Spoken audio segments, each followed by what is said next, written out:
안녕하세요 여러분, 란차입니다. 오늘은 조금 최근에 커뮤니티 DC에 올라온 취업 관련되어 가지고 이야기를 해보려고 합니다. 이분 같은 경우에는 이제 이력서를 100개를 냈는데 서류를 전부 올 탈락, 그러니까 서류 전형에서 탈락을 한 거죠. 그 다음에 자신의 스펙을 공유했다고 합니다. 자, 한번 보시도록 하시죠.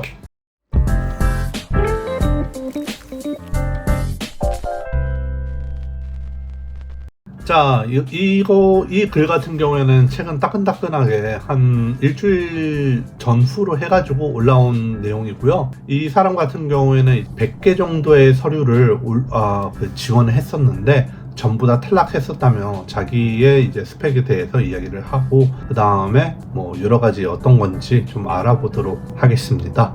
사진이랑 플러스 잡코리아 30개 정도에다가 28살 남성이시고요. 키는 180에 몸무게는 75, 정말 딱 밸런스가 맞춰져 있는 그런 분인 것 같습니다. 그리고 중경 외시에다가 미컴, 그 다음에 경영 복전이라고 돼 있는 거 보니까 진짜 이 정도면 엄청난 스펙이죠. 중경 외신이라면 결국은 인서울에서도 정말 탑티어라고 저는 생각을 하거든요. 왜냐면은 스카이, 서성한, 중경 외신 이렇게 다들 알고 있잖아요. 그 다음 토익이 900점 이상이고, 토익 900점 이상인 거 자체부터 사람이 아닌 것 같네요.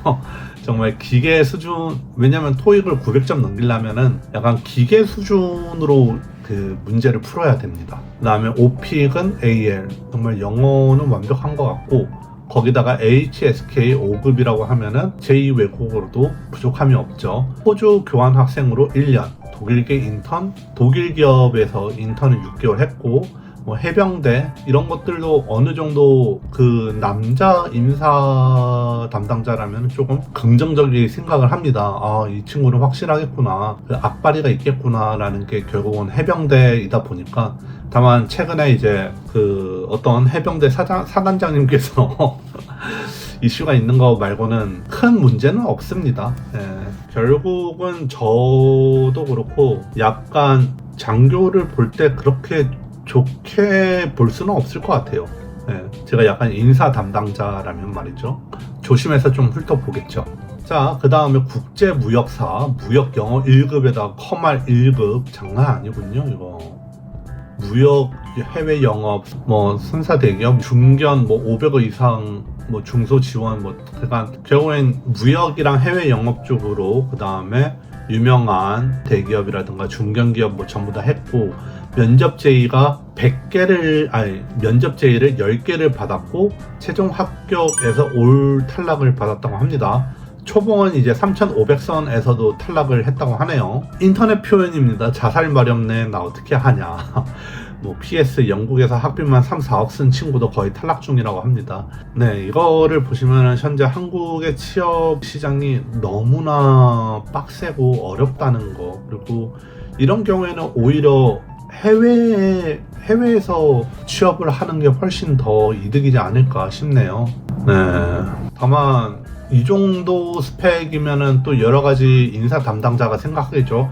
이 정도 스펙의 친구가 우리 회사에 들어왔을 때 과연 오랫동안 머물러 있어 줄까? 그냥 이곳을 일종의 1, 2년만 딱 타고 갈아입을 것 같은 커리어 용도로 이직을 할 것 같은데 라는 생각이 지금 현재 인사 담당자 분들에게는 그게 엄청 많이 편견? 아니면은 그게 사고로 계속 박혀져 있는 상황입니다. 솔직히 저 같아도 한국의 인사 담당자라고 하면은 그런 식으로 바로 생각을 할 것 같아요. 다만 저는 이제 중국에서 지내고 있고, 중국의 그 취업이랑 그 퇴사라든가 이직이라든가 아니면은 해고하는 것들이 워낙에 자유롭고 미국과 똑같아요. 그러다 보니까 익숙해진 반면에 이런 분들 같은 경우에는 좀 낯설겠죠. 그리고 또 한국 인사 담당자 입장에서는 과거에서부터 지금까지 이어져 온, 예를 들어 5년 근무 아니면 10년 근무 이런 게 당연시 되었는데, 지금의 최근 이제 MZ세대들은 1, 2년 만에 이직을 한다 이런 식으로 되어 있다 보니, 그런 면에서 이 조금 하이 스펙, 어느 정도 스펙이 높은 그 이력서를 받으면은 부담스럽고 의심을 많이 해요. 그래가지고 면접에서 이야기를 많이 나눕니다. 그런데 면접에서 이야기를 나눌 때 뉘앙스가 약간만 틀어진다 하면은 되게 탈락할 수밖에 없는 요인이 되고 있죠. 그런 면에서 좀 고스펙을 갖고 있는 사람들은 또 그런 거에 문제가 이제 발생하는 거고, 저스펙인 경우에는 또 아니면은 저희 이제 중국 유학생 분들 졸업하시고 한국으로 갔을 때 뭐 어떠한 한국 그 취업 전선에서의 스펙이 아무것도 없다 보니까 거기서도 또 밀리는 그런 것들이 있다 보니까 참 복잡한 것 같습니다. 일단 국내 취업의 어려움으로 표현하자면은 중국이라든가 미국 뭐 그 외 해외의 취업 대비 높은 경쟁률이 일단 문제입니다. 이게 한국인들끼리 또 싸우다 보니까 한국인들의 그 딱 일반적인 평균 교육을 또 생각을 하고 왜 너는 여기보다 더 못해? 여기 평균보다 왜 더 낮아? 라는 경향을 갖고 있고, 또 평균보다 말도 안 되게 좀 높은, 솔직히 이분의 스펙을 봤을 때는 높은 거에서 딱 이제 말 그대로 중견외시 딱 급 수준이에요. 딱 중견외시에 진짜 똑똑한 똘똘한 친구 딱 이 정도 수준이긴 합니다. 그렇다면은 충분히 뽑아 볼 만하다고 생각을 해요. 대기업이라든가 중견기업에서는. 근데 지금도 안 뽑는다는 거는 저는 좀 의아해합니다. 그리고 무엇보다 의아해하는 것보다는 경제적인 측면에서, 무역적인 측면에서 한국 시장이 해외 수출에 대해서 과연 늘어나고 있는 추세인가, 아니면 오히려 신입을 모집하는 것보다 차라리 중소기업에서 일을 하다가 좀 경력을 쌓은 그런 이제 경력직을 선호하는 건가, 그런 걸로 또 이제 많이 고민을 해보셔야 됩니다. 자, 아무튼 첫 번째는 높은 경쟁률이고, 두 번째는 이제 지금 말했었던 경력과 학벌에 대한 중심이 너무나 이제 경향이 그게 강해요. 그리고 실력이나 열정보다는 스펙을 더 중요시하는 느낌을 이제 취준생 분들은 받는 거고, 인사 담당자들은 뭐 그게 아니다라고 하는데, 솔직히 말씀드리자면은 서류에서 커팅하는 것 자체가 이미 스펙을 보고 그 다음에 그 어느 정도 평균화된 상위 스펙을 한해서 면접을 보는 거잖아요. 그때 이제 뭐 열정을 보는 거다 이렇게 하면은, 열정이나 경력을 보는 거다라고 하면은 좀 할 말이 없죠. 저 같은 경우에는 차라리 그럴 거면은 블라인드 채용으로 하든가, 아니면은 뭐 발표 프레젠테이션을 해가지고 뭐 테스트를 하겠다마는, 대기업인 경우에는 지원자가 워낙 많아가지고 어쩔 수 없지 않나 싶습니다. 그만큼 여러분들 한국 취업 전선에 있는 그 중국 유학생 졸업하신 분들은 그만큼 이력서랑 자기소개서를 잘 써야겠죠. 자, 세 번째로는 이제 낮은 워라밸이라고 표현할 수 있는데, 근데 이게 또 낮은 워라밸이라고 표현을 못하는 게, 막상 카카오라든가 네이버 이런 네쿠라카베 뭐 아니면은 뭐 삼성 이런 데를 보면은 또 워라밸이 잘 되어 있어요. 물론 워라밸이 뭐 잘 되어 있다고 하지만은 충분히 쥐어짠다는 게 그쪽 내부의 이야기이긴 한데, 다만 이제 국내 직장의 근무 시간이 솔직히 OECD 평균 정말 길고 워라밸이 좋지 않은 경우가 되게 많습니다. 그리고 워라밸 중에 있어가지고 개인의 삶과 균형을 잘 존중하지 않아요. 그리고 그걸 윗분들도 존중하지 않아요. 자, 아무튼 다음으로 넘어가겠습니다. 자, 그래가지고 저 같은 경우에는 많이 이러한 난간이 있다면은, 정말 여러분들이 스펙을 쌓을 거면은, 아니 스펙이라기보다는 여러분들의 커리어나 인생을 좀 더 나은 삶을 살려면은 해외 쪽으로 취업을 하시는 게 어떤가 싶어요. 다양한 기회도 있고, 그리고 약간 제가 좀 무례한 이야기일 수 있겠지만은, 한국인 지금 현재 한국 졸업생들이나 취준생들의 교육 스펙은 전 세계를 비교를 했을 때 생각보다 많이 높습니다. 그걸 감안하고 가시면 좋을 것 같은데, 이제 문제점은 이제 언어적인 문제랑 그 다음에 한국에 대한 그리움, 뭐 한국 음식일 수도 있고 부모님일 수도 있고 다양할 수가 있겠죠. 뭐 향수병에 대한 것도 있고, 그 다음 해외 나가는 것에 대한 두려움, 그런 등등등이 있겠지만은, 저를 보시면 합니다. 저는 해외로 이제 빠져나가면서 성공을 한 케이스니까, 여러분들도 뭔가 준비를 하실 때 좀 뭔가 마련을 하셔가지고 내가 가는 이 길이 맞을까라는 생각하고 가시는 걸 좀 조언을 드립니다. 저 같은 경우에는 한국 시장, 한국 기업들을 보면서 점점 더 뭔가 닫힌 사회로 가는 것 같아요. 약간 기업들이 해외로 나아가서 더 무언가를 해볼 생각은 안 하고,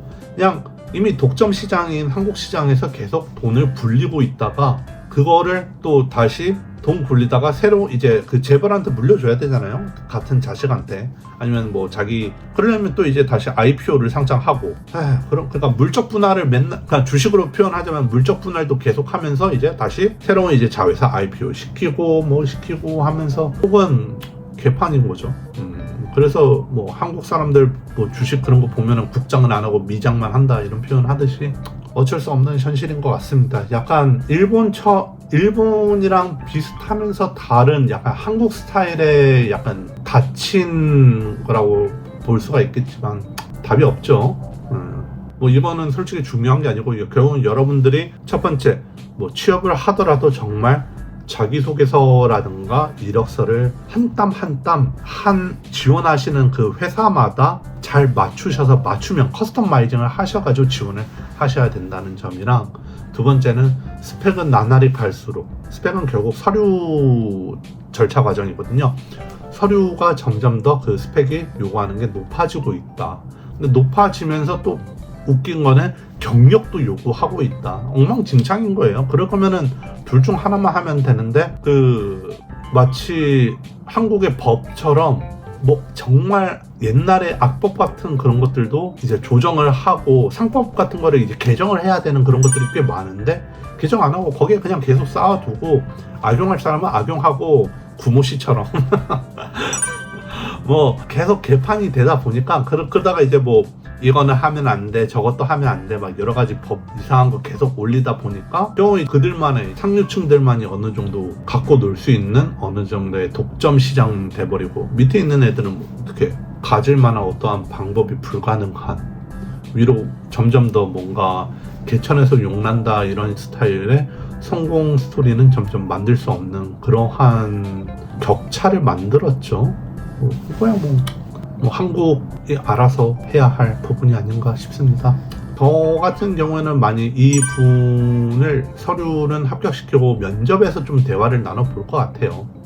면접에서 탈락인 경우에는 아마 말 실수가 있거나 아니면은 정말 깊이 파지 않았다는 경우가 있거든요. 아니면은 정말 예의를 차리지 못했다거나 우리의 원하는 어떠한 기준점을 그 기준선을 넘지 못하는 경우에는 대다수 탈락이 되기 때문에 좀 면접 같은 경우에도 기술 면접이 아니고서는 뭐 솔직하게 얘기하는 게 그나마 좋다, 이걸 알아주시길 바라고요.